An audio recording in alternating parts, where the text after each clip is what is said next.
This time on Poll Hub, 'tis the season to be bummed about the economy. At least that's what our new poll with NPR and PBS News has discovered. Whether it's prices or housing costs or tariffs, the economy is weighing on a majority of Americans in a pretty negative way. We'll dig into the crosstabs to get some insights. Then, sticking with the economy but adding in some tinsel, how are the bad econ vibes impacting our holiday plans? It's actually a mixed bag.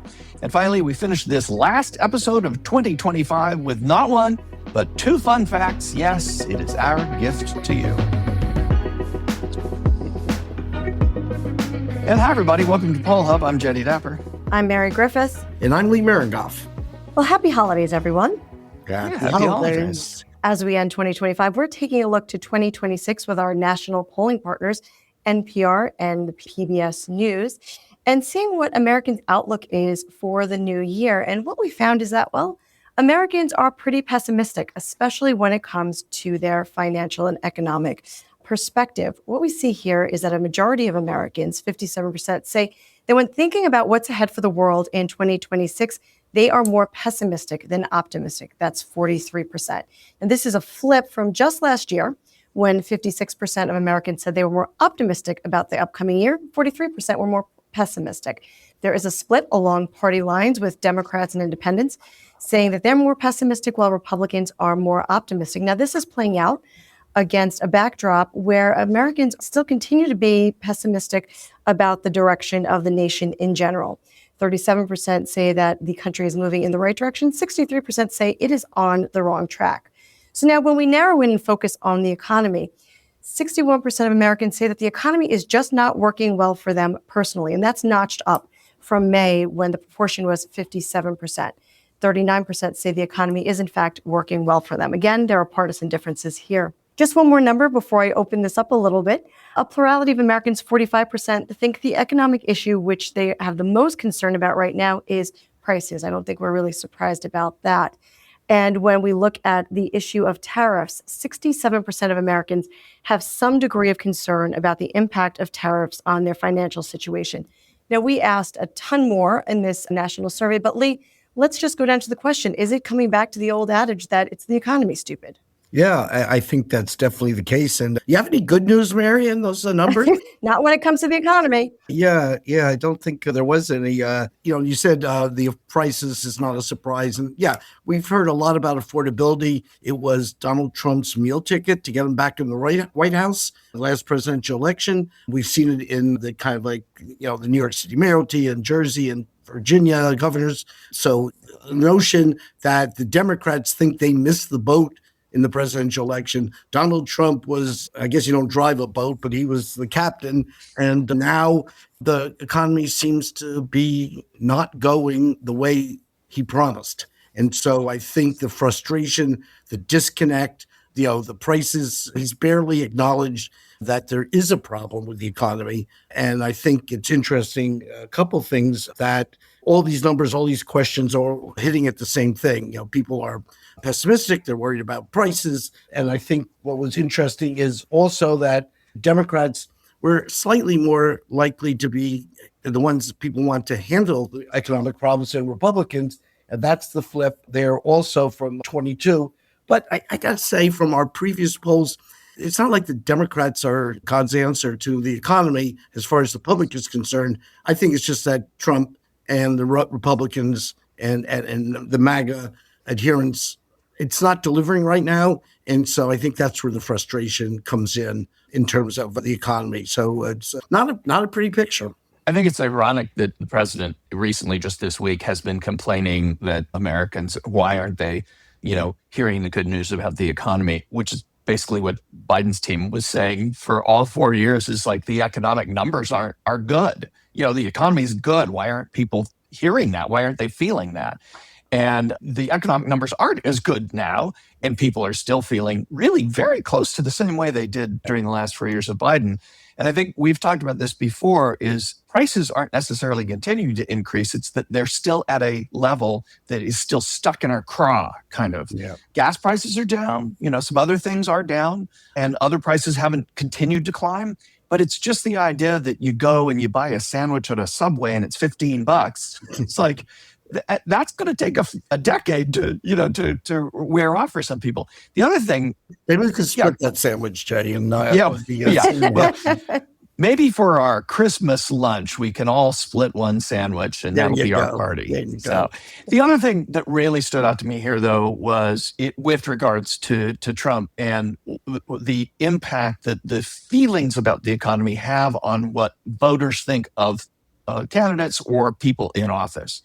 The disapproval on president's handling of the economy is at its lowest that we've had since Trump's first term and through Biden's second term. Biden's first term, excuse me. Biden had a 36% approval rating in February of 2022. This was coming out of the pandemic when the inflation was running out of control. That's where Trump's at now. So 36%, that's a low. The other piece is, do you approve of how the president is handling the economy? Trump voters. 13% of Trump voters don't approve. There are very few things that we've seen when we look at people who voted for Trump where they don't approve of what the president has done. It's 13%. It doesn't seem like a big number. That is a big number because this is MAGA. These are MAGA diehards where nothing the president does ever is wrong. And we've seen that. Yeah, every poll has seen that for years.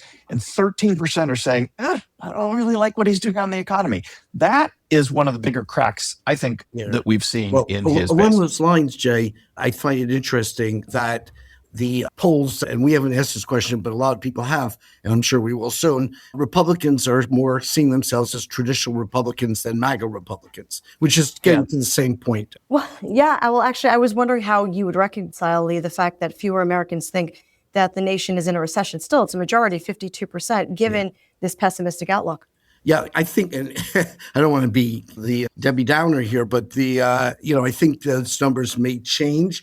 I think the recession is very often tied to unemployment figures, not rising prices or high prices. Right. And so because unemployment, though, there's obviously been many layoffs at the governmental level, and there's going to be problems in the job market for people entering, and there's all kinds of problems and uncertainties. The numbers haven't been bad until the numbers I just saw earlier this week, and unemployment sort of started to climb. So given that recession seems to be about prices, and prices is a much more a greater concern for voters and Americans than the job picture is right now. Maybe the recession numbers, as you say, still 52%, but we've seen higher numbers on the recession. And I fear that may just be the bottom line with numbers still to go. The other thing that always stands out in these economic polls is we always ask a question. All pollsters do, almost always. So what do you think of the economy? All this other stuff in the broad, macroeconomic kind of questions. And then we say, what about you? Right? So we asked, in the coming year, do you expect your family finances to get better, get worse, or stay about the same? So the plurality is stay about the same, 39%. Get better is 33%. That's a third. Only 29% said get worse. So it is the same thing that Biden complained about and Trump's complaining about, which is, why do people feel this way? Say they feel so bad about the economy when in their own personal lives, they don't feel all that bad. And when the actual economic, hard data is not terrible. In this case, it's declining from a really robust economy, and we're still in historically a pretty great economy right now. And so it's this disconnect. Here's how I feel about my own personal life. I'm okay, but the rest of the place, forget about it. This country's falling apart. What is behind that? Well, one thing, Jay, that I think is interesting is the way that the question is asked. And sometimes we do ask this question where it's, do you think they're going to stay the same? And is that a good thing or is that a bad thing? So I think that may come into play too here is that, if you think your personal finances are going to stay the same, that may not be a good thing because it could be, scraping the bottle as it is.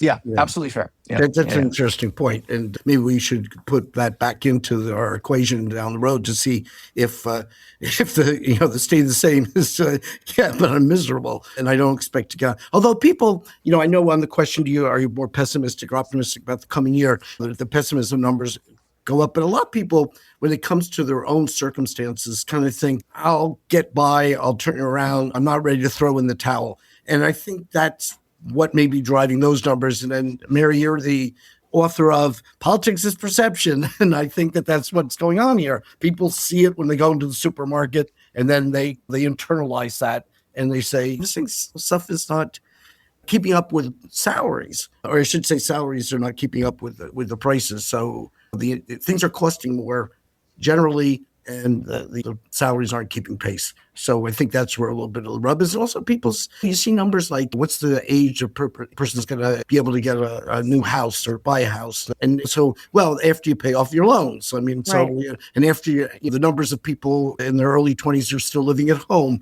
or on their parents' health insurance. I mean, all those kind of macro things seem to have gotten people to change a little bit of what their lifestyles about. And right now, they still have the expectations of doing these things.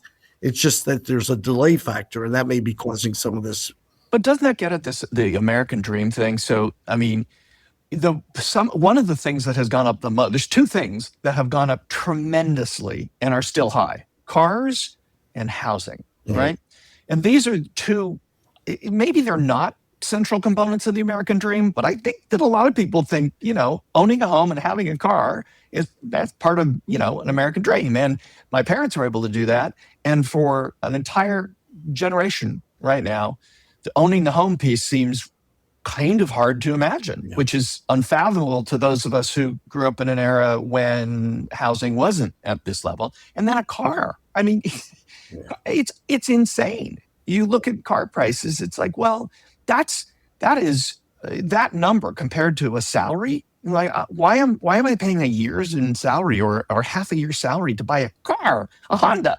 How is this possible? And I'm not picking on Honda, but how is this possible? So I think, Lee, when we talk about prices and we talk about the perception, I think you're right that talking about gas prices or food prices, yes, some of that is in there. But when people are looking at those big ticket items that are part of what makes us think that we're going to do better than our parents are going to live the American dream, and those things are out of reach, I think that may be at least a part of what's driving this really negative feeling about not just the economy. I think it really is a negative feeling about America in general, which we see in right direction, wrong direction. Yeah, the admission ticket, the price of admission to all these things has gotten high.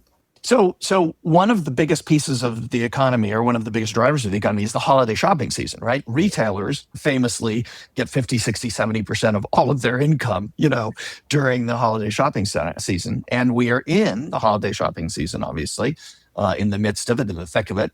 And so we wanted to take a look at some polling that happened over the last month or two about what the expectations were. We will obviously have real numbers from retailers, economic hard data in January, and we'll find out what people actually spent. But a few things here. Harris poll out last month asked about gift giving and family spending and all of that. 86% of Americans plan to buy gifts this year. Probably not a surprise. 31% expect to spend up to $499. 18% plan to spend between $500 and $999, so just under $1,000, and 37%, more than a third, anticipate spending more than $1,000 for the year. When asked how this compares to last year, 56%, so a majority, say they're going to spend about the same. Again, this gets at, I think, this notion that, well, it's a terrible economy, everything's bad, but I'm fine. I'll spend about the same. 19% expect to spend more, and 23%, so fewer than a quarter, plan to spend less. So I just wonder, Mary, does this seems to reflect, but does this reflect what we're seeing in our data about the economic perceptions? Absolutely. I think so. When we take a look at some of the recent numbers that we put out in terms of American stress level, they say that they're more stressed out. They think the holidays are more stressful than fun. And I think that there is certainly an economic component here where those who earn less tend to be more stressed out. But I don't think that's the only factor. I mean, but I do think that there's a lot that comes into play here. Whereas, is there another place where you'd like to be spending your money? I think it comes down to priorities as well. I mean, for me personally, my husband and I have decided that we are going to give like a small stocking stuffer this year because there are other places where we'd like to put our money in the upcoming year. So I think it comes down to priorities. And I do think that does harken back to our data because people are looking at their financial picture and they're trying to see, well, is this the best use of the funds that are available to me at this time? Yeah, and I think people are reluctant when it comes to the holidays, particularly if you have children. People are reluctant to pull the plug on gifts. I mean, they may massage it a little bit to create something that's not quite as expensive, but there's still the big gift, then there's the smaller gifts, and you get into that, and I suspect look, people save for the holidays, and then they try to dig themselves out from any debt from what they did during the holidays. And so it's a problem. And, it's obviously we're seeing that in these numbers, and people are going to be spending, but they're cautious.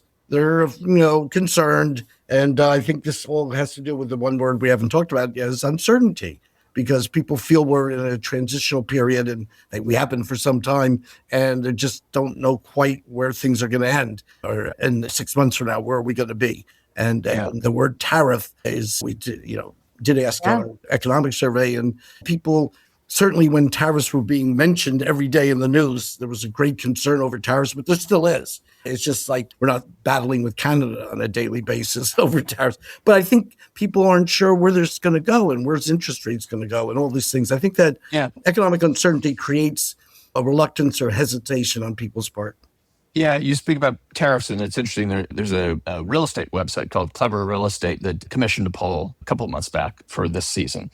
And in that, 72% of Americans in that poll said they believe that Trump's tariffs are going to make 2025 the most expensive holiday season yet. And 56% say they're cutting back on gifts just to pay their bills. It's interesting because one of the lines that Trump, and I believe it was the Treasury Secretary, one of the people in the cabinet, talked about, you don't need $37. $2 is enough. And that has really struck a chord, is like, because toy prices and tariffs on toy prices have really driven toy prices up. But injecting that into the holiday season seems to be counterintuitive as a politician to building support. I don't know. I suspect that person probably doesn't have a lot of little kids at home, because we're going from $25 to $2, but the economy's doing good. But Mary, are you seeing like toy prices? Are they? I don't buy toys, so I mean, I've got a nephew and I didn't buy him a toy, so get in big trouble for that. I bought him some books. Oh boy, are you going to be popular? Yeah, I'm going to be bad. Well, he's a reader. Are toy prices up? And whether it's by tariffs or not, are toy prices recognizably higher? I mean, I hate to say it, but it seems as though it depends on what it is that you're looking to buy. And I'm always the one who, if I could get something for a little bit less expensive, I'm going to seek out the deal. Do I do that often? At a certain point, it becomes easier and more convenient to just go and order online or head into the stores and buy the first item that you see, because there's also that piece of the puzzle too, which is what is going to be available, and are you going to be disappointing anyone come Christmas or Hanukkah? So there's that part. But I think toy prices in general have grown considerably. Certainly from when I was a kid, not to make myself sound ancient. You think about it from a different perspective, which is there are certain families who can't afford these things. And, there's so much about the idea that the naughty and nice list and who's going to get a present versus who's not going to get a present. And it really is a reality check out there. Maybe perhaps we should be cutting back, and maybe perhaps we should be, looking to spend our money elsewhere. That's just that's my soapbox for today. Yeah. But I think that, when you look at the prices of toys, have they become a little bit excessive? I say they have. But we may hear from realtors that this is, and political folks, that this has been record spending this year, and that may be translated, the economy's booming. It may just be record spending because people are spending more, but not necessarily getting more. And I think that it's another way of looking at record spending. Right. So, we have a lot on our plate in terms of interpreting where we are. And I think some of the macro numbers are converting to tough decisions that people have to make along the way. The National Retail Federation is forecasting that this will be a record-breaking year, with more sales than ever. But I think what we want to see in January, Lee, I think you're right. There's one number, what are sales, right? And it'll be really interesting to see if that's just because of inflation. Like, record sales because of record high prices. But the other thing is consumer debt. So that's always a number that economists look at in January, is personal consumer debt. And it always increases in January. I mean, it's not a surprise, but it has been inching up, not even inching up for the last year, especially around these apps that you've seen where you can pay in 4 installments to buy like a burger, that's been growing. People literally buying like a burger or running to the pharmacy and buying some soft goods, whatever, and putting it on these pay for installments, which is just another version of a credit card, but even at a lower level. It's going to be really interesting to see, I think, in January, to be looking at those consumer debt numbers, because that will help us understand what's really happening and what people are really doing when it comes to spending, hard-earned money in an environment that they think is terrible, an economic environment that a majority of Americans think is not good. So, Mary, do you think people are ready for a fun fact right now? Oh, please, Say we've been please. clobbering them for 20 minutes on. Okay, so we will turn the page hopefully and get into a lighter topic, if not a fun topic, but we'll see how this goes. At least it's topical for the season. And we brought in for a younger perspective. I always hate saying that our students were providing a younger perspective because they have all kinds of perspectives. But Tommy, our excellent producer, is joining us from the Sunshine State of Florida, I believe. Is that where you are at the moment? I am, yeah. Yeah. And what is your temperature like down there? It's like 70. It's pretty nice out. Yeah. Well, there's a fun fact right there. Temperature's warmer in Florida. Okay, so here we go. So 1989, the Roper poll provided now information via the Roper Center archives. And the question was asked, do you give someone a rain check on Christmas or Hanukkah so that the gift can be bought during the post-holiday sales? And I'm not surprised by this. 91% say no, I'm not going to delay things nationally. This is 8% say yes, and 1% aren't sure whether they do or they don't. I suspect they're not big present givers generally, that group. But so anybody here say, let's go for. No. I've always thought that holiday decorations, though, you should wait a little, like buy next year's, right after the holidays, because decorations, and they, 50. Well, that's different. Yeah, no, that's different. You buy boxes of Christmas cards or holiday cards or whatever on the sale because it's the same thing next year. It's not like it says holidays 2025 on it, right? So, yeah. But the rain check, to get a lower price, I just think that, I don't know, that kind of like, what's the point of giving the gift? Like, I don't know. It rubs me the wrong way. Maybe you say, here's this and the big one's in the mail or something. I don't know. Tommy, would you accept a delay in this to, not get up on Christmas Day and look under the Christmas tree? I feel like maybe if they promise you, you're going to a Yankees game or something, it's like something in the future that's not happening currently. That's fine. But if it's a physical gift, I don't.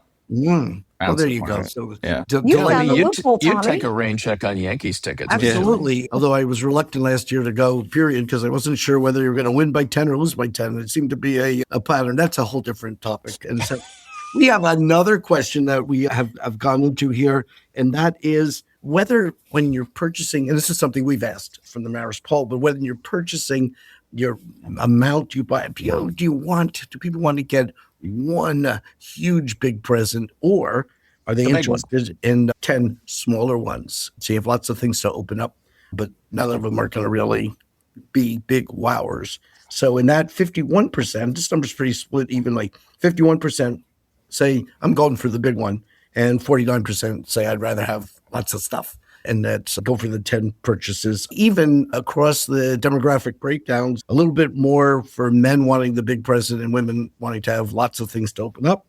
Obviously, there's a wrapping element to this, in terms of how much you have to wrap. Well, I'm not going to go that way. And a little generational difference, but for the most part, this was across the board. I mean, it just divides both ways. And I don't know, what do you guys, not what you necessarily give, but what do you like to what do you like to receive? get? What do you like to receive at this? Do you like lots of presents or one big one? Mary, let me start with you.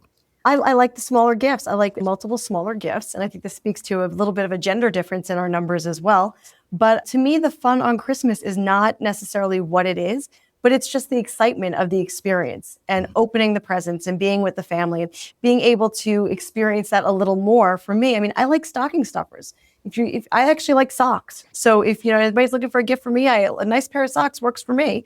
I know that's always been the joke that you get socks for Christmas, but yeah, the small things sometimes are practical, they're useful, and it adds to the fun on Christmas morning if you have more things to open. So when I was a kid, the big gift, we talked about this last week, remember? The idea of the big gift was the one that was saved. I mean, yeah, it was all about what was the big gift. The thing is that you always knew what the big gift was, though. It was a bike or it was this or that other thing. So, but as a kid, you just wanted the big gift. I am completely the opposite of that now, and I agree with you, Mary. I don't need 10 gifts. I don't Right. get that many gifts and I don't give that many gifts. I mean, it's, but I like smaller, thoughtful things or things like socks. Like socks aren't cheap. You get those smart wool socks where those socks from Vermont, they're like $30 a pair, but they last forever. But you get two of them. Advertisement You for get two in smart a wool. pair, right, Jay? You get two pair, right? Yes, you get two. $15 You a get two sock there. two socks in a pair. But I like the small. I agree with you, Mary. I like a few smaller, more thoughtful kind of gifts, stuff that I wouldn't necessarily buy myself. But if somebody wanted to give me a car or something as a big gift, I wouldn't say no. You wouldn't Yeah. turn it away. No way. Depends how. You just make sure that you get the keys as well. Tommy, what are you looking for? You like the big, for you're not quite in the age where the person who has everything, you still got a big punch list, I assume. So I don't know. Growing up as a kid, like I always wanted like a big, all the stuff around the tree, that kind of stuff. But now I feel like as I've matured, I wanted like less. Like I just hate having like clutter and that kind of stuff. I feel like I have too much stuff. So I always just ask for one gift a year because like I just don't. There's just too much. So Do you telegraph what that one gift might be? Or yeah, sometimes. Honestly, I don't know what we're doing this year. Sometimes I just get money. But like for my birthday, like I got like this wallet. that's very nice. And that's like my one gift that I get, which is like I rather that because like over the years, like I'll build up like a lot of good stuff rather than just a bunch of small stuff that I might just wind up throwing out. Yeah. Well, if you start with the wallet now, you can get money this year, and then next year you can actually spend the money from your wallet. So, it's all connected. Yeah. We didn't talk about regifting and all this. But there's a concept that I haven't pulled on, and it's something that I was famous for when I was a child, and that is giving something to somebody you really would like yourself. So, for example, one year I bought my mother baseball cards. Oh, that's subtle. So not too subtle, huh? I think that's probably really, really tacky. I would say. I'm not sure I actually did that. I kid about having done that. I'm not sure I actually did that. So keep your Nobody's going to call you on that. Just Nobody's own it. Just say judging. you did it. Yeah, Nobody's judging. Okay, I did it. Yeah. I did. I think it's a great story. I love great stories, whether they're true or not. So. Yeah, well, real news, fake news, who knows? Anyway, so we end up this year, right? Wait. this is What it. about you? Do you like one large present or multiple smaller presents? I thought I was giving away baseball cards to myself. Do I like one large present? I probably would go for one thing, rather than, and I don't know it's the clutter, but I can't think of. I gone both ways. I mean, I remember we used to have these stocking stuffers. That's hard to say. And one of your Barbara got some stuff for her dogs, and for the rest of the year, the dogs would look where that stocking was hanging. just see if this was a year round thing. Was this a daily thing? What are we talking here? And, they learn. I guess kids learn fast. Dogs learn fast too. But anyway. Yeah. Yeah. So anyway, any last wishes for the coming year? I know health is a big one on my mind for a lot of people, and a little bit less craziness in the world probably would probably be welcome at this point. But does anybody have any closing wishes as we wind up the year? Mary, ladies first. Well, I wish our listeners health, of course, happiness more than anything else, and contentment. Okay. Yeah. Yeah. Thanks for listening. We're in our 8th year of doing this weekly. Tommy has been editing them and producing for the last year or so. So to all of our students that work with us, happy holidays. And to all of our listeners, our loyal listeners, and we've got a lot of them who listen and have listened for a long time, longer than I remember. They remember segments I don't remember we even did. So happy holidays to you guys, and thanks for listening, and we'll see you in the new year. Yeah. Tommy, you get the last word here. Well, Lee will get the last word. No, I'm done. I intentionally, my New Year's resolution is not to do the last word every time. Tommy, this is your chance. So, Tommy, here you go. So, happy holidays to the Pole Hub team, and I just want to thank you guys for everything you guys do for me and all the people I work with. And happy holidays to all our viewers. And Happy holidays, everyone. Happy holidays. Ciao. That'll do it for Pole Hub this week. Pole Hub is produced by the Marist Pole at Marist University in Poughkeepsie, New York. Mary Griffith is our executive producer. Casey Schaff is our production supervisor. The Pole Hub team includes AJ Gambino, Tommy Rogers, Cassie Connors, Sylvia Weiser, and Molly Goodger. If you enjoy Pole Hub, consider telling a friend about us. If you'd like to learn more about polling and survey science, check out the Marist Poll Academy. our free online learning portal accessible from our website. Remember, you can always tell your smart speaker to play Poll Hub, and with any luck, it'll cooperate. Finally, wherever you listen to Poll Hub, there is a subscribe button. Click it, and the latest episode will be ready for you. We'll see you next time.